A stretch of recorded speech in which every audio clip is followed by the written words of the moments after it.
knew a regulation loss was going to happen eventually, but did they have to do it in the most frustrating way possible? Avs lose to the Boston Bruins 3-2. This is another loss where the underlying numbers for the Avs are actually pretty good for the most part. There's a lot of good process here that you can be happy about if you want to find that silver lining, and something that I find confidence in that makes me not worry that the Avs have real major problems outside of maybe the power play to worry about here. Nonetheless, this is still a game that feels more like the Avs let get away from them than Boston actually winning, and that sucks. The first 14 minutes and 15 seconds of this game were great from the Avalanche. They were dominant, out shooting Boston 10-1 in that stretch, and just looked like they absolutely had everything going for them, including scoring the first goal of the game. If you're new here, you might not know this pet peeve about me, but if you're broadcasting a hockey game, don't miss the faceoffs. It's the start of possession and important thing to see. Missed this one here, but the Avs won it, so that's cool. Makar has the puck high in the zone, and the Avs are working a good setup offense off of the faceoff. A little work down deep. It's a little sloppy from Necas, but Makar's there to collect it and keep the play going. MacKinnon down low. Look at how fast that happens. MacKinnon has the puck, twirls, and instantly to the middle. It's a ridiculously good pass, and he knows Lehkonen is there. Boston has cheated deep heavily to cover MacKinnon, so when this pass gets through, Lecky has the world to work with this, and he finishes nicely short side. A lot of negative notes in this one, none for the top line. Multi-point nights for both MacKinnon and Lehkonen. Good to see them show up, especially after MacKinnon, I thought, struggled for the last couple of games. Looks great. Even Necas, who unfortunately lost his point streak in this game, looked good with the puck all night long. Lehkonen 5 shots on goal. MacKinnon 3 shots on goal. Necas also added a shot. So 9 shots from your top line of 33 total. You're just shy of 30% of all of your shots on goal coming from that top line alone. It was an absolutely great start. You were feeling really good about this team.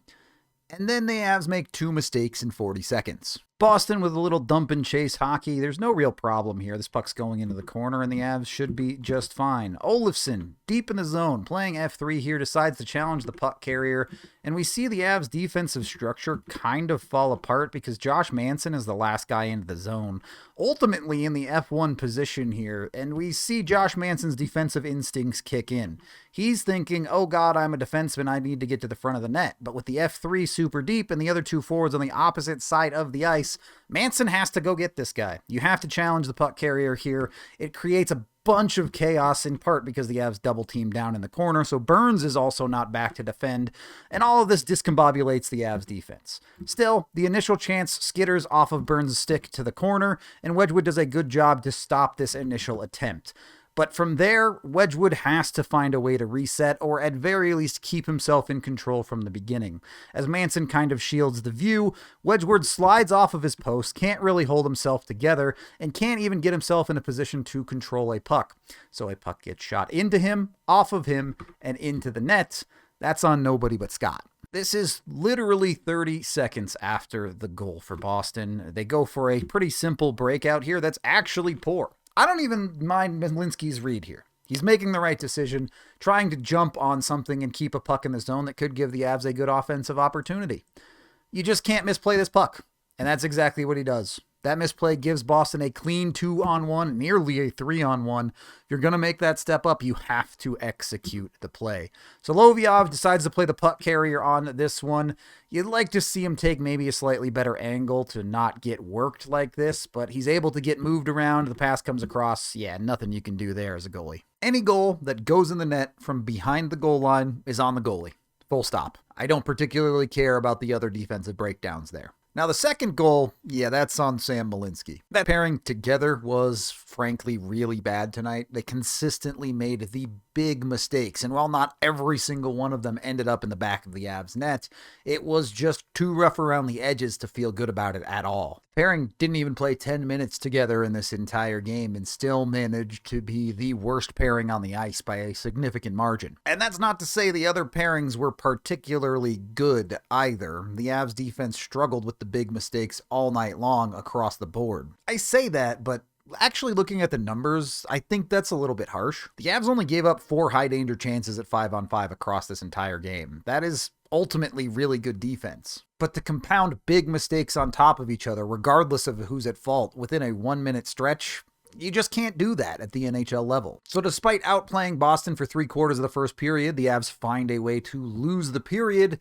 and they also lose momentum. The second period turns into a bit of a slog. While the Avs do get the better of possession in the second period and even earn themselves a couple power play opportunities, they do absolutely nothing with it. We've discussed the power play to death for being this few games into the season, and I don't think I need to tell you any more about it. It just has to start scoring. And while we're in the category of things that just have to start scoring, it's the Avs second line. Literally one game ago, I was sitting here being extremely optimistic about that second line because of how good Val Nichushkin has been, and it looked like Brock Nelson took a step forward in the previous game. And then he comes out tonight and just does not have what the Avs need. It isn't for lack of opportunities. Nelson had 3 shots on goal himself, and that line was great when you look at the possession numbers, but the puck just needs to go in the net sometimes. Far too many could have been dangerous chances seem to just die on Brock Nelson's stick, and the shots he did get off just weren't that competitive right to the logo of Swayman. Needs to be better for Nelson. 2 points in 9 games for a second-line center, particularly one making $7.5 million,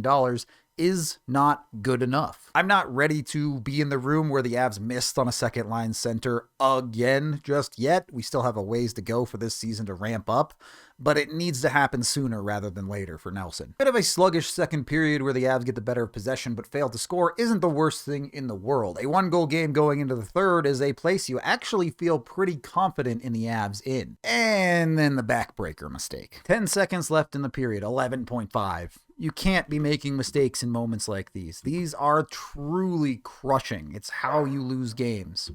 My dog thinks this is a terrible play. That's how bad it is. Dumped in puck. No, this is fine.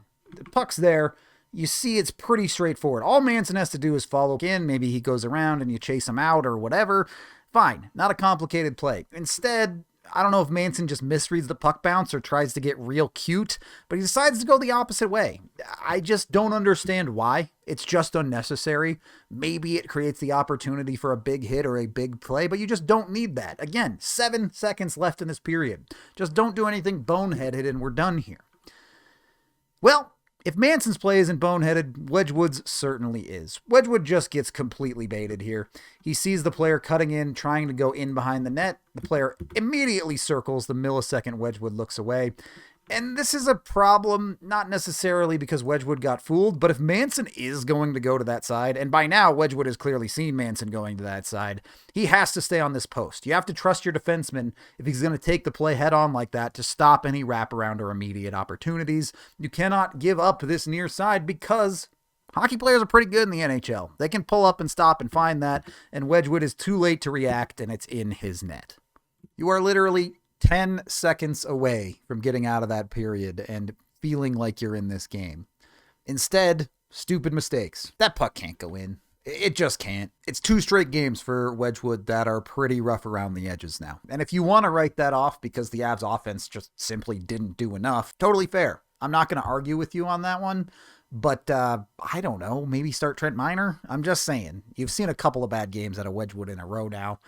Maybe recognize you made the wrong decision there. I do not believe this game's problem was lack of effort from Colorado, at least. They worked. They dominated possession all the way through the game. They got the better of it. But it is certainly lack of execution. At 5-on-5, they had 14 high-danger chances and only managed to score on 1 of them. That's a conversion rate on high-danger chances of 7%. The best teams in the league are converting high-danger chances at closer to a 20% to 25% clip.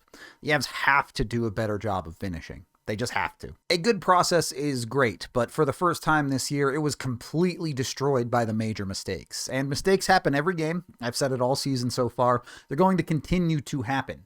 But they can't all end up in the back of your net, and you can't keep making them in crucial moments. 2 mistakes consecutively flips this game on its head. And when you feel like you still have a chance to get back into it, you then make another one with 10 seconds left to go in a period. It's the recipe for losing a game you probably shouldn't. Here is the last second goal for the Avs. Great tip by Lehkonen off a nice play by MacKinnon. Credit where credit's due. Again, that top line was really good. I'm not that upset that the Avs lost. Disappointed? Sure. But you're not going to win every game. Even when the process is good, you know you're not going to win every game. Hockey is just too volatile for that. What I am upset with is that the Avs didn't lose this game because they got outplayed. They lost this game because they created their own problems. At least with the big glaring power play problem, you can say, hey, we can tinker with this. We can try new things. We can put new players on it. We can switch the systems. Problems that essentially boil down to poor execution are the reason for all 3 goals against, though. And all you can say there is do better. And the same is true of the offensive side. Look, you can't play perfect defensive hockey to win every night. The Avs aren't going to be able to win 2-1 every night. This game is a perfect example of that. You need your offense to step up and help you win games. It's hard for me to be too mad about the 3rd and 4th lines doing that. They've produced enough. You're not asking those guys to produce every night. It falls back to that 2nd line. One that I still believe is good. You can see the pieces come together at times where you can get it to work. Not just work, but excel. But if they can't do it consistently, you can't keep going with it. I'm usually a bit more patient than most. I'm willing to run this out for another 5 games with this 2nd line. But if they have a couple of more goose eggs through that stretch, your hand is going to be forced. A brutal way to lose a game, too, where the Avs felt like they were in it and had to chase hard the entire night. You end up stacking up big minutes on some of your best players, and then you have to go play a back-to-back tomorrow. That's bad. A win tomorrow would keep the Avs at a .750 points percentage through the first 10 games of the season. I can't be mad at that. Even if they lose tomorrow, that's still 13 points out of a possible 20, which would fall into the category of good, not great. And to end things on a positive note, because while there are issues that are starting to become real proper issues, not just things you can ignore, the Avs, once again, kept this game close.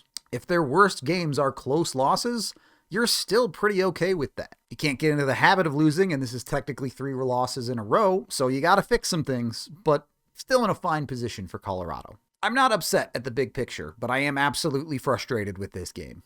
That's the end of this game video review. Thank you for watching. I am Rudo, and just puck go net.